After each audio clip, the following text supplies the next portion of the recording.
Hallo und herzlich willkommen zu dem Video, wo ich nach Prag gefahren bin zu SCS Software. Hier könnt ihr praktisch das komplette Video sehen. Also ist jetzt erstmal nur der erste Part. Ich habe ja eine komplett VIP-Tour erhalten von Pavel Sebor, also vom Hersteller, also vom Chef von SCS Software. Kennt ihr ja mittlerweile alle. Und da habe ich eine Privattour erhalten, eine VIP-Tour. Und das geht über 50, also fast eine Stunde oder so. Deshalb muss ich das ein bisschen in mehreren Parts aufteilen. Und das ist jetzt hier mal Part Nummer 1. Die anderen Teile folgen dann natürlich. Da habt ihr vielleicht ein bisschen Verständnis, weil sonst wäre das hier, das wäre Arbeit ohne Ende. Deshalb möchte ich das ein bisschen aufteilen. Ne? Anschließend ging es ja dann noch weiter nach Geiselwind zum Trucker-Treffen, aber die Videos habe ich ja schon auf meinem Kanal hochgeladen. Dann wünsche ich jetzt viel Spaß mit dem ersten Part bei SCS Software in Prag.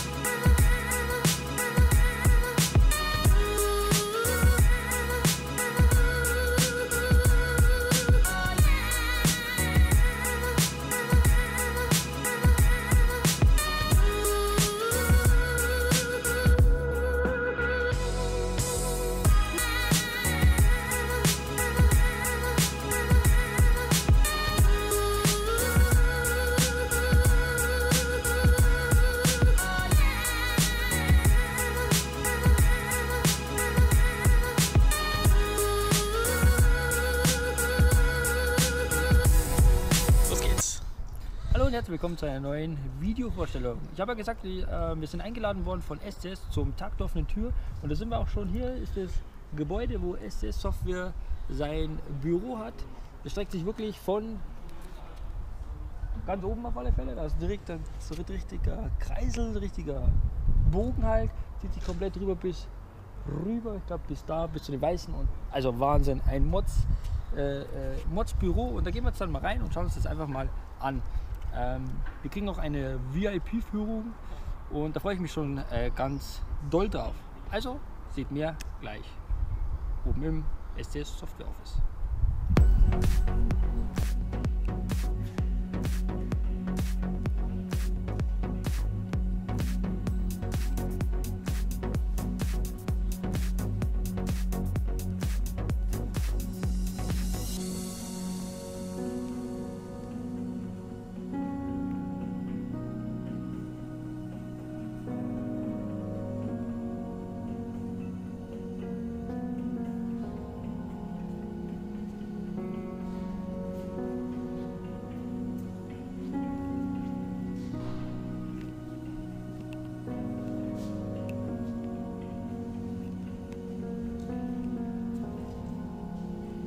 A VIP version of the tour. Oh, okay. Actually, it's like English only and questions answered. Okay. Okay. Let's start here in our office, in our meeting room.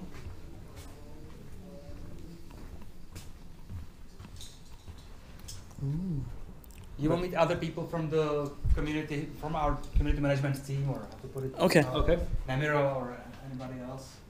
So it's just me for now, but there's other people. Please take a seat. I will take a seat too because my legs are already hurting. Okay. Okay. We've got quite a crowd showing up for today's event. The goal of our Open Days event, we are participating in a festival, so it's not just people who are fans of the games, it's people who are interested in office architecture and other types of architecture. There's 65 buildings in Prague opened for public access, which are normally not publicly accessible. We are mixing together two things here, the office itself and the logic and the beauty and everything, and the way we work, why we work, what we work on, why we have built this home for us, the way we built it. So here, the office layout. We will take a guided tour together. We are now here in this meeting room. We started in the reception area. We will pass by where the map designers and where the art asset designers, the creators of the trees, buildings, bridges, everything for the maps. Okay. This is the team here. Here's our kitchenette and social relax area that will be a nice view of the highway through the city. And Then we'll finally go the other half of the corridor, which is where the vehicle team is, where the where the programmers and testers and the vehicle experience team is located. We'll visit our sound engineer room, and finally we'll wrap it up in the motion seat area where we have an ER and the motion seat. So this is the plan. But for you, I guess you'll be mostly interested about the game stuff, not so much about yes. why there is this particular carpet or something, but feel free to ask. I may answer something. Normally, in addition to this, just layout, we would launch into a video which is in Czech language. This is a video created by our architects to promote their work on the office. It explains the process of creating the office, or why we have chosen this particular fit-out structure, but it's in Czech only, so it wouldn't be so useful for you. So we will actually see things ourselves and can talk about them, not having to depend just on a video. So, just so you know, but we move on. That's it. Okay. How many people work? About close to 120. I'm not sure exactly, but 110, 115, almost 120. It's always changing. We always grow. We grow by 3-4 people a month. Okay. So when we moved in, we were below 80. Now we moved in at the end of the summer last year. Now we are almost a third of the size bigger, and we keep growing. We keep actually we have already arranged for our office to be expanded to the other half of the floor of the building. So right now, this is SCS software. In half a year from now, we will be taking way more space on the other side of the building, of the floor. Good.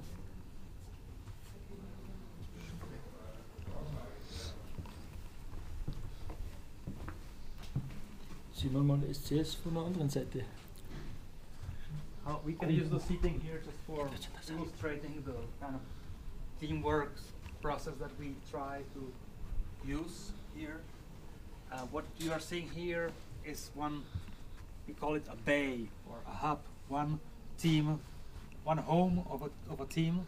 In this case, it's map designers for American Truck Simulator, and they have their workspace, their workplaces, and they have their own kind of living room couch set up, where they can improvise and just discuss something. They just comfortably sit here and discuss something. Maybe they can use a whiteboard, they can use the screen, they can either feed some content to the screen from a computer that's locally attached to it, or they can share screen from their own computer, their own working seat, so that when they need to demonstrate some problem or something interesting about what they work on, they can feed the image remotely to this big screen and share it with bigger group of people than just 2 or 3 would normally just be standing around their table.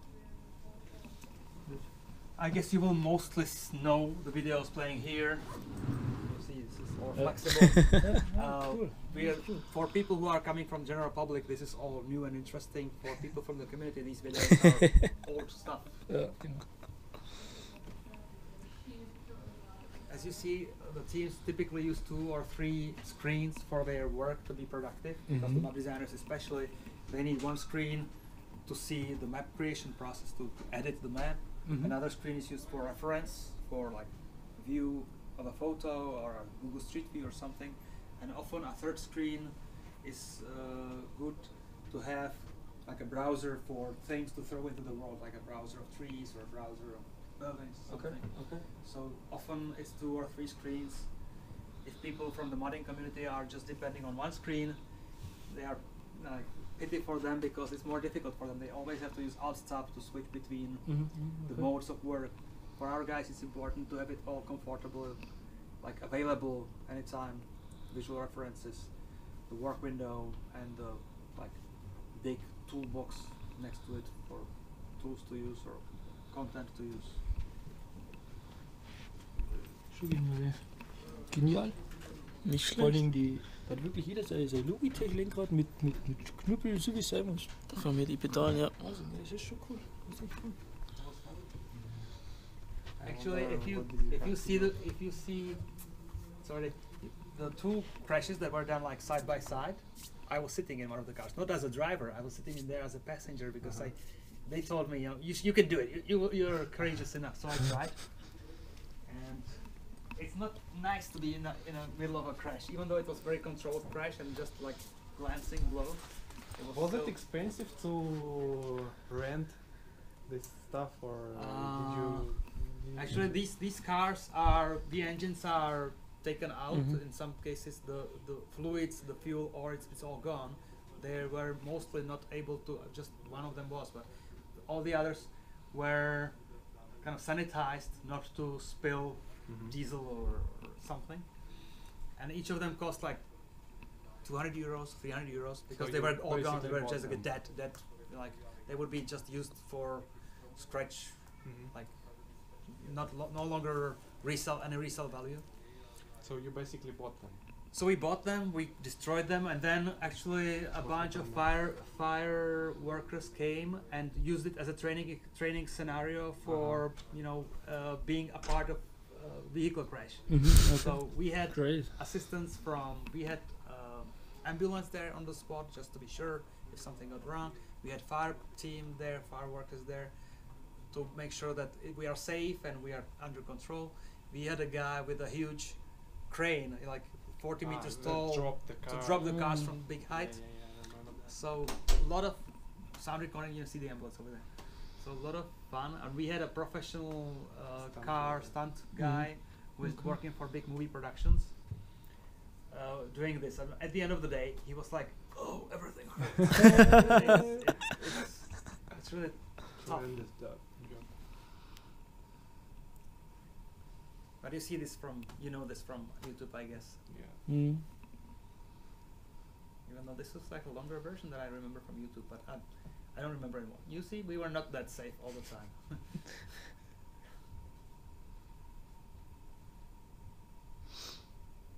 Sagt die Bude. Crashtest bestanden.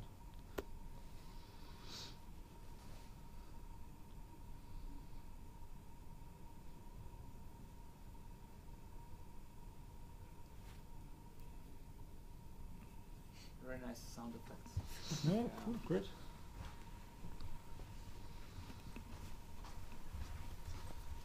For us, it's important to have the teams like productive and comfortable and loyal to the company, so that we are now a good company that can afford quality tables, quality chairs, or good equipment. Yeah. So we have electricity operated tables that can be adjusted as people prefer. Some people just sit and work and they have ideal height. Some people take a break, elevate the table to stand for half an hour or so to rest their back. Das ist echt cool. Das kann man mal sehen. Also hier zur Arbeit macht auf alle Fälle eine Menge Spaß. Vor allen Dingen auch, wenn man so Hightech hat, und dann kann man sich das so ein bisschen arbeitstechnisch einstellen, dass man dann den ganzen Tag am Computer oder am Rechner sitzt, dass man dann hier das höhenverstellbar hat. Und die Stühle sind auch sehr qualitativ, echt geile Stühle, echt top. Also da schon Spaß mit. This is actually closer to how the day looks here when it comes to light and shadow. Most of the people prefer shadow, or not total darkness, but not so much light as we've seen everywhere. So in reality, all this corridor and all these empty areas would be closer to this light than to that light. This is just illusion for showing the office, but in reality the teams prefer to work in a dungeon. They want to have almost darkness to be able to clearly see the monitor, the screen with the content. So this is closer to our reality.